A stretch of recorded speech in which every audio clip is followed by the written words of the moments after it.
অভিযান যেন চলমান থাকে সেটার একটা ব্যবস্থা আমরা করছি, আমরা একটা কর্মপরিকল্পনা করছি। আশা করি নির্বাচিত সরকার এই কাজগুলো অব্যাহত রাখবে এবং জরিমানা আমরা আরোপ করা শুরু করেছি।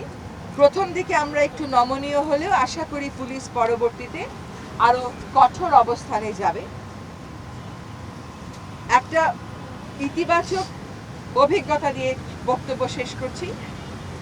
ঢাকা এয়ারপোর্ট থেকে বের হলে যেমন হর্নের তীক্ষ্ণ আওয়াজে কান ফেটে যায়, ঠিক এই একই রকম অবস্থা ছিল নেপালের কাঠমান্ডুতে।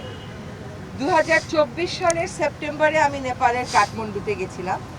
কাঠমান্ডুতে একটা হর্নের আওয়াজ শোনা যায় না, কারণ কাঠমান্ডু পুলিশ এটা নিজেদের দায়িত্ব হিসেবে নিয়েছে এবং মানুষও এটা আইনটা মেনে চলতে উদ্বুদ্ধ হয়েছে।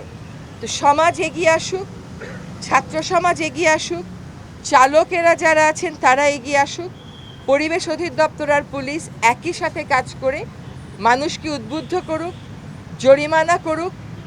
উদ্বুদ্ধকরণ এবং জরিমানা আরোপের মাধ্যমে ক্যারেট এবং স্টিক এই দুই অ্যাপ্রোচের মাধ্যমে আমরা যেন হর্নের ব্যবহারের মাত্রা কমিয়ে আনতে পারি।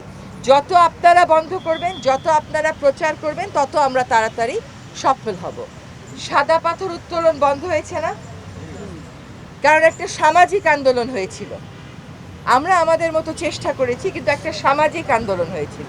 তো আপনারা যারা গণমাধ্যম কর্মী আছেন, যারা আমার পিছনে পাশে দাঁড়ানো তরুণ সমাজ আছে, তোমরা এটাকে একটা সামাজিক আন্দোলন করে দাও এবং আমাদের পরবর্তী প্রজন্মকে যদি বধির হওয়া থেকে বাঁচাতে হয়, এইটা করা ছাড়া আমাদের আর কোনো উপায় নাই।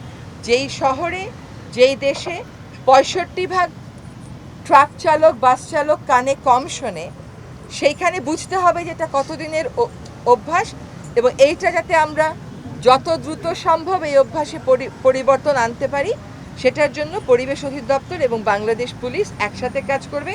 সকল গণমাধ্যম যারা আছেন তাদের কাছে আবারও আহ্বান জানাচ্ছি যে এইটা দায়িত্ব মনে করে, সরকার টাকা দিলে প্রচার করবেন, বিজ্ঞাপন তা না, কিন্তু দায়িত্ব মনে করে স্ক্রলে দেন, দায়িত্ব মনে করে খবরের মাঝখানে দেন।